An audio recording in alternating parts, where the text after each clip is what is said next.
ఇక ఈ మధ్య కాలంలో ప్రత్యేకంగా చెప్పాల్సింది ఏం లేదు, భార్య బాధితులు బాగానే పెరుగుతున్నారు దినం. ఇక ఇప్పుడు కూడా గసొంటి ముచ్చటనే చెప్పబోతున్నా. ఎందుకంటే ఈ మధ్య కాలంలో ఒక ట్రెండ్ నడుస్తున్నది కదా, మొగుళ్లను కడదేర్చేది అనేది. గీ ముచ్చట్లనే ఒక అన్న మన ధమాకా దుముదులు పేర్తలల్లా ఆయనకు ఉన్నటువంటి గొల్లెం సప్పుడు గురించి చెప్పనిక మన దాంట్లోకి వచ్చిండు. అన్న చెప్పవే, ఏంది నీ గోస? वो चाकू ली हुई थी।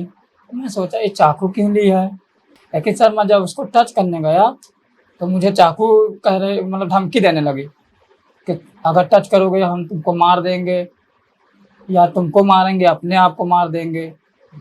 तो मैं बोला ऐसा क्यों? कह रही है कि मैं और किसी से प्यार करती हूँ, अमन नाम है सर। वो रिश्ते में जो है भतीजा लगता था। हाँ, लड़की के वो भतीजा लगता था, वो मौसी लगती थी। అగనట ఇంటిరా అన్న బాధ ఎట్లున్నదో.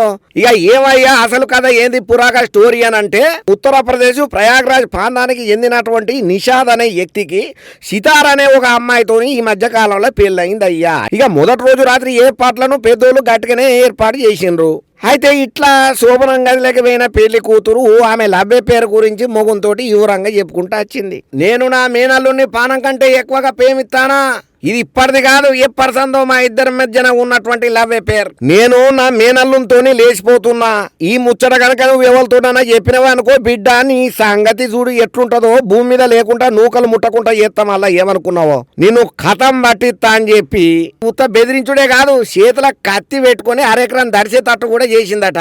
ఇక 3 రోజులు నన్ను భయపెట్టుకుంటూనే ఉన్నది. ఈ 3 రోజులు ఉన్న తర్వాత ఓ రోజు అర్ధరాత్రి పూట గోడ దూకి ఆమె ప్రేమికునితోని బారిపోయిందని చెప్పుకుంటూ వచ్చిండయ్యా కొత్త పెళ్లి కొడుకు. అయితే నా భార్య నన్ను కేదార్నాథ్ యాత్రకు తీసుకోవమని చెప్పిందని, ఈ మధ్య కాలంలో అయినటువంటి రాజా రఘువంశీ హత్య నాకు గుర్తొచ్చి ఆగిపోయినా అని చెప్పుకుంటూ వచ్చిండు పెళ్లి కొడుకు. కానీ నేను 3 రోజులు ఆమె నాతోని రూమ్ లో ఉన్నప్పుడు మస్తు నరకాన్ని అనుభవం చేసిన, ఎక్కడ నన్ను చంపుతుందో అని మస్తు భయపడ్డా.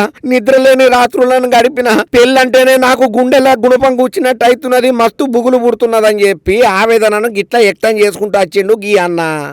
ఏమో నువ్వులా ఈ రోజులల్లో బతికే తట్టు లేదు, ఎవరిని నమ్మే తట్టు లేదు. ఎప్పుడు ఏమైతుందో ఎవరు చెప్పలేని పరిస్థితి ఉన్నది. శివరాఖరికి మన నీడను సుతం మనం నమ్మలేని రోజులు వచ్చినాయంటే నమ్మశక్యం అయితలేదులా.